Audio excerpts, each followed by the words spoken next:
बहू आते समय मायके से पैसे लेती आना।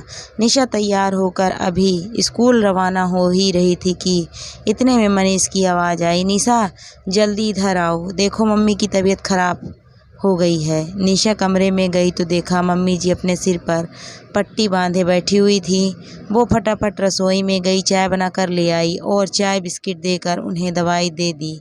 उसके बाद निशा अपना बैग उठाकर स्कूल जाने लगी तो मनीष ने रोका, अरे तुम कहाँ जा रही हो? यहाँ मम्मी की तबीयत खराब है, तुम्हें तो घर पर होना चाहिए। अगर उन्हें किसी चीज़ की ज़रूरत पड़ी तो आज की छुट्टी ले लो। निशा ने वहीं दरवाजे पर रुककर कहा, मनीष जी, मम्मी जी को सिर्फ सिर दर्द हो रहा है, मैंने उन्हें दवाई दे दी है और वैसे भी आज शनिवार है, आपकी और सुभी की छुट्टी है, घर पर आप और सुभी मौजूद तो है ना, फिर मुझे रुकने की क्या ज़रूरत है? अरे कैसी बहू हो तुम? यहाँ सास की तबीयत खराब है और तुम्हें स्कूल जाने की पड़ी है। पता नहीं जब से मायके से आई हो ऐसा क्या नौकरी करने का भूत सवार हुआ है। मनीष ने थोड़ा नाराज होते हुए कहा, अरे बेटा रहने दो, तुम लोग शांति रखो, खुद की बेटी होती तो दर्द होता, बहू से क्या उम्मीद करें। विद्या जी ने भी अपनी तरफ से दो बात बोल दी। इतने में सुभी ने भी कहा, भाभी छुट्टी कर लोगी तो ऐसा कौन सा नुकसान हो जाएगा आपका? अच्छा खासा घर संभाल रही थी, पता नहीं क्या नौकरी करने का शौक चढ़ा है आपको। मेरी मम्मी की जगह अगर आपकी मम्मी होती तब भी क्या आप छुट्टी नहीं करती? सुभी की इस बात ने निशा को झकझोर कर रख दिया। एक पल के लिए उसकी आंखों में आंसू आ गए, ऐसा लगा जैसे उसे कुछ याद हो गया हो। वो पलट कर अंदर आई और अपना बैग सोफे पर रखा। उसे बैग सोफे पर रखते देखकर सबको तसल्ली मिली कि चलो अब निशा छुट्टी करने को तैयार हो गई। पर निशा मनीष के पास जाकर खड़ी हो गई और उससे बोली, ठीक है मनीष जी, मैं आज छुट्टी कर लेती हूँ, पर आज की जो मेरी तनख्वाह कटेगी उसके पैसे आपको देने पड़ेंगे। तुम्हारा दिमाग तो ठीक है, क्या बकवास किए जा रही हो तुम? मनीष ने नाराज होते हुए कहा, हाय राम, बहू तुम्हारी कितनी ओझी सोच है। भला सास की सेवा के लिए छुट्टी लोगी तो उसके पैसे तुम हम लोगों से लोगी, यही संस्कार सिखाए तुम्हारे माता पिता ने तुम्हें? विद्या जी ने हैरानी से मुंह पर हाथ रखते हुए कहा।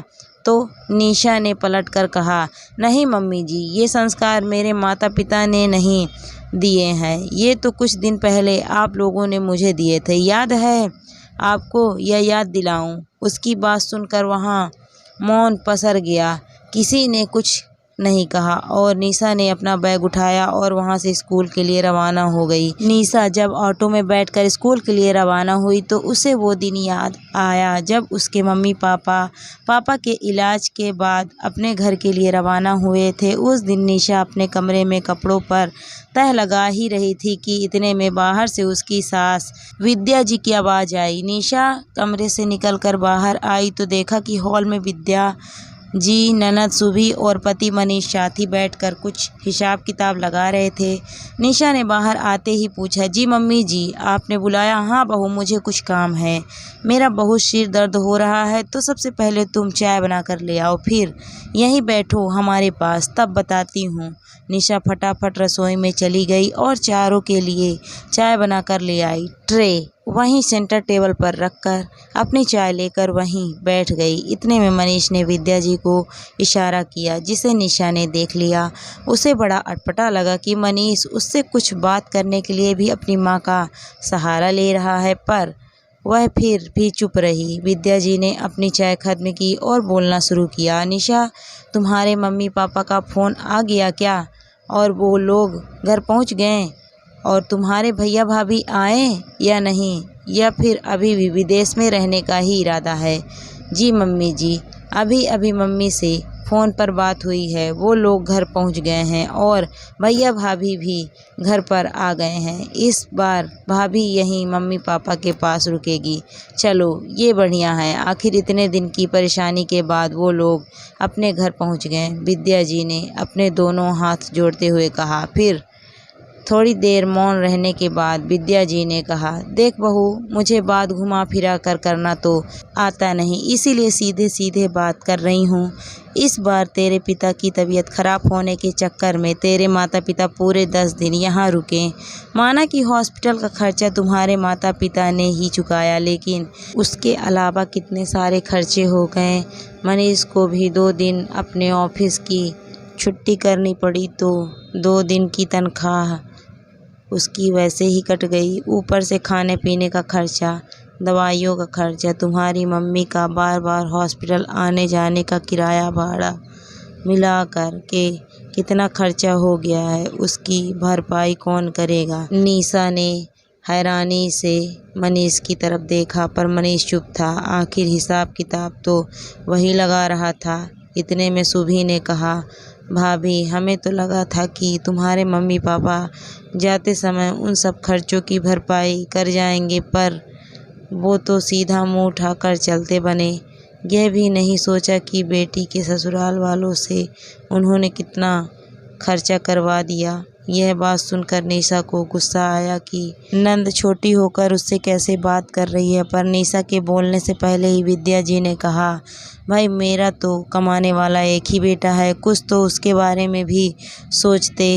वो कब तक उन सब के खर्चे करता रहेगा। घर है, कोई सराय थोड़ी ना है जिसे समाज वाले चला रहे हों और जहां आप खा पी कर चलते बनो।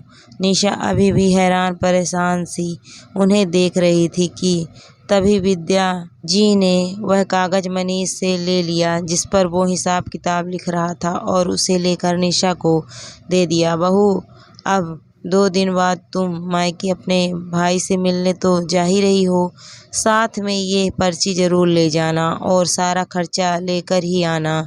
हम यहाँ किसी के मुफ्त की सेवा के लिए नहीं है।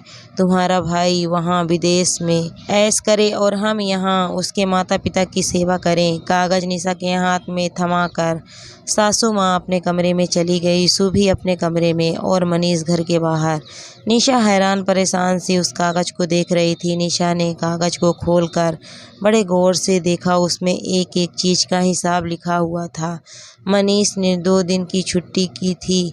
उसकी तनख्वाह, आने जाने पर खर्च हुए पेट्रोल का हिसाब, मम्मी के हॉस्पिटल आने जाने का किराया, 2 बार मनीष फल लेकर गया था उसका हिसाब, निशा अपने पापा से मिलने गई उसका हिसाब, मम्मी ने यहाँ क्या खाया, यहाँ तक कि हॉस्पिटल की कैंटीन से मनीष मम्मी के लिए जो चाय दूध लेकर गया उस तक का हिसाब उसमें लिखा हुआ था।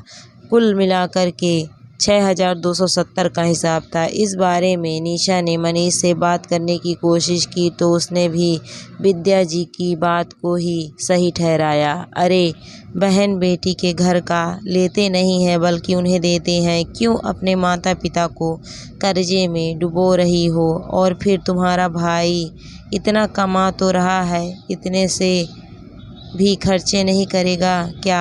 खैर 2 दिन बाद निशा अपने मायके गई। मायके पहुंचते सासू माँ का फ़ोन आ गया, ये याद दिलाने के लिए कि आते समय पैसे लेकर आना। आखिर कैसे वो अपने माता पिता से ये पैसे मांगती, इसीलिए आते समय अपने कानों के सोने के टप्स को बेचकर उसने वो पैसे घर पर लाकर दे दिए और उन लोगों ने भी वो पैसे रख भी लिए। ये बात ही काफ़ी थी उसे नींद से जगाने के लिए।